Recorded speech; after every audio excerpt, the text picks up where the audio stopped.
नमस्कार, भारत 360 देख रहे हैं आप और मैं हूं आपके साथ प्रिय दीक्षित। हाजिर हूं उस बुलेटिन को लेकर जिसमें वो खबरें होती हैं जिनका आपसे होता है सीधा सरोकार। चलिए खबरों की ओर रुख कर लेते हैं। और देश में इस वक्त ब्राह्मणों के खिलाफ कुछ ऐसी कहानी चल रही है कि भाई साहब सांस लो तब तक पंडित के ऊपर आफत खड़ी हो जाती है। पिछले 6 महीने की बात कर ली जाए, ज्यादा नहीं, बस आप पिछले 6 महीने का वक्त उठाकर देख लीजिए तो आपको पता नहीं ब्राह्मण के ऊपर कौन कौन से आरोप लगते हुए नजर आएंगे। कभी ब्राह्मण को घूसखोर बता दिया जाता है, कभी पंडित घूसखोर हो जाता है और अब पंडित जो है वो अवसरवादी हो गए। देश में इस वक्त ब्राह्मणों के खिलाफ जो माहौल बन रहा है ना, वो काफी परेशान करने वाला है। और अब एक नया विवाद फिर से सामने आ गया है ब्राह्मणों को लेकर, यानी कि पंडित को लेकर। देश में आज एक बड़ी परीक्षा का आयोजन किया गया था। यूपी में दरोगा बनने की परीक्षा थी और इसमें आपको बता दें कि एक सवाल लिखा था, जिसमें आपको बता दें कि इस सवाल के अनुसार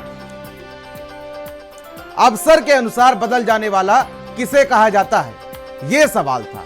तो वहीं आपको बता दें कि उसके विकल्प थे सदाचारी, पंडित, अवसरवादी और निष्कपट। देखिए ये आपकी स्क्रीन पर आपको नजर आ रहा होगा कि आखिर सवाल क्या था।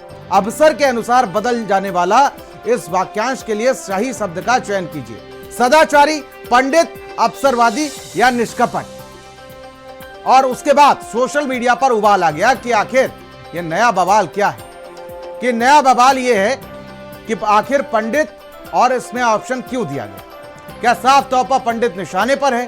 क्या इस सवाल में पंडित को अवसरवादी कहा गया, या फिर से देश में जातिवादी का जहर घोलने के लिए इस परीक्षा के जरिए एक सवाल दे दिया गया। सवाल उठ रहा है, क्या पंडित अवसरवादी है? क्या पंडितों को नीचा दिखाने की कोशिश की जा रही है?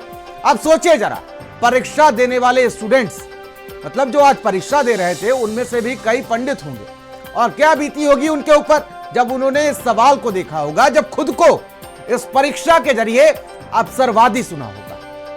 और मान लीजिए कि अगर सवाल का सही जवाब नियम के हिसाब से पंडित तय होगा, तो किस ब्राह्मण अभ्यर्थी ने इसका चयन कर पाया होगा? आखिर कौन है वो लोग और कहां से आते हैं जिनकी मानसिकता इतनी गिरी होती है कि वो सवालों में देश में और समाज में जहर घोलने का काम करते हैं और जातियों में बांटने के लिए परीक्षाओं का मकसद होता है क्या? क्योंकि पिछले 6 महीने से ब्राह्मणों के लिए बहुत खतरनाक ये 6 महीने साबित हुए हैं। यूजीसी के नियमों और कोटा विवाद ने कई ब्राह्मण प्रोफेसरों को मुश्किल में डाल दिया। फिर फिल्म बनी एक घूसखोर पंडित, और पंडित को घूसखोर बता दिया गया। माघ मेले में शंकराचार्य के शिष्यों की शिखा खींची जाने जैसी घटनाओं और बच्चों के संस्कार में दखल देने की बातें भी सामने आई। इसके अलावा आपको याद होगा कि बीजेपी के ब्राह्मण विधायकों ने चोखाबाटी की एक बैठक की थी और फिर उनको लखनऊ से लेकर दिल्ली तक डांट सुननी पड़ी थी। इन सब घटनाओं ने सिर्फ कुछ व्यक्तियों तक ही असर नहीं डाला, बल्कि पूरे समुदाय की इज्जत और पहचान पर असर डाला।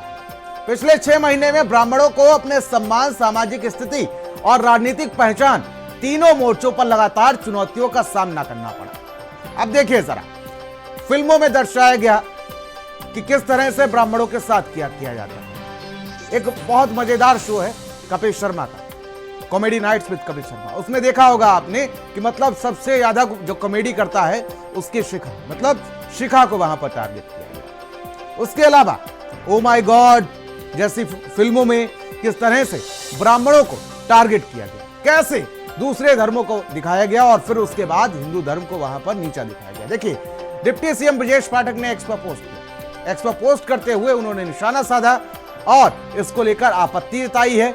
उन्होंने कहा अपमानजनक प्रश्न बिल्कुल भी स्वीकार्य नहीं है। आगे उन्होंने कहा कि मामले में कट्टरता से जांच कराई जाएगी और जो भी दोषी पाया जाएगा उसके ऊपर कड़ी कार्रवाई की जाएगी। ऐसे में एक बड़ा सवाल है, यूपी पुलिस भर्ती परीक्षा को आखिर किसने समाज में जहर घोलने के लिए छोड़ दिया गया?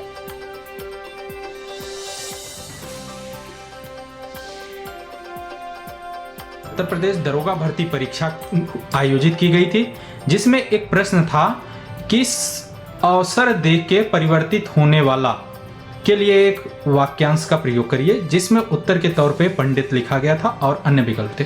ये बेहद ही आपत्तिजनक है इस तरीके का प्रश्न दिखाता है कि किस तरीके से समाज में ब्राह्मणों के प्रति विद्वेष है, किस तरीके से उस समाज को टारगेट किया जा रहा है जो समाज इस देश को अपना सर्वोच्च देने की कोशिश की, सर्वस्व देने की कोशिश की, समय समय पे ज्ञान के साथ साथ हर प्रकार से इस देश के लिए अपना सब कुछ सर्वस्व न्यौछावर किया।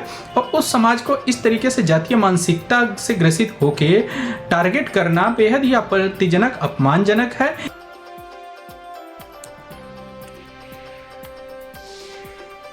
तो ये पूरा विवाद था। अब बात कर लेते